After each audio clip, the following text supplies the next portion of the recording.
日本方面嘅分析擔憂，當局加快將釣魚島國有化，中方會有好大反彈。外務省官員甚至擔心，首相野田佳彥同中國國家主席胡錦濤喺俄羅斯海參崴出席亞太經合會議期間舉行雙邊會面嘅計劃，好可能會流產。喺北京，外交部並冇正面回應呢啲報導。發言人洪磊話：有關中日兩國領導人會面嘅問題，雙方仍然溝通以及協調緊。洪磊重申，釣魚島係中國固有領土，日方任何單方面嘅行動都係非法同埋無效㗎。日本方面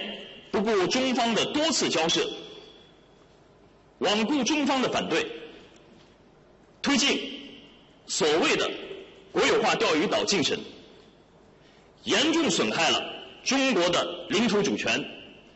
傷害了中國的民族感情。我們要問，日方究竟要把中日關係引向何方？